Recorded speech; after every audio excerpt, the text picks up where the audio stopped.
Bismillahirrahmanirrahim. Assalamualaikum warahmatullahi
Apa ceritain Pak ini kegiatan kita?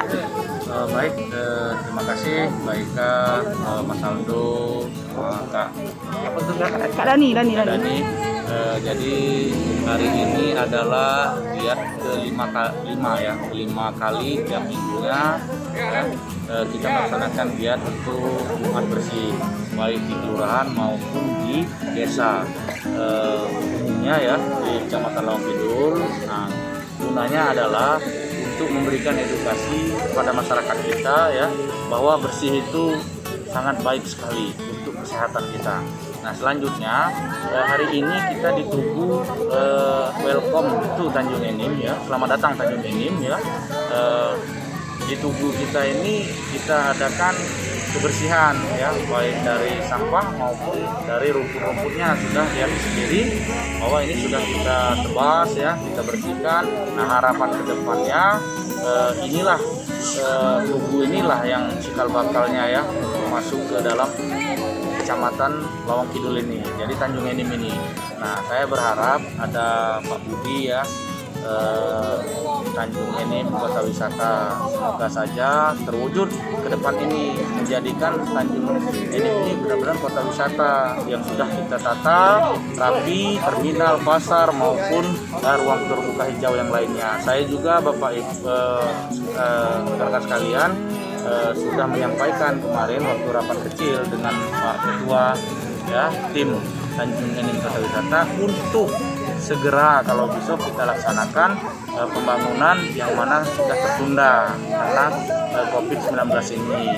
Nah, mungkin harapan saya ke depannya akan menjadikan Tanjung Enim ini lebih baik lagi ya, dari segi penataan tata ruangnya ya, pasar, terminal ya, alun-alunnya. Saya juga meminta itu banyak sudah menjamur ya, menjamur lagi semi permanen dan permanen ya di bantaran sungai ya dan di pasar. Saya mengharapkan untuk stakeholder yang terkait nanti kita rapat lagi untuk melakukan penertiban. Karena apa? Terkesan kumuh kota kita, sedangkan kita digaungkan, dicanangkan menjadi kota wisata. Tetapi apa yang kita lihat, ada kesan-kesan yang bersemerawutan ya, bangunan-bangunan liar itu. Itu saja ya.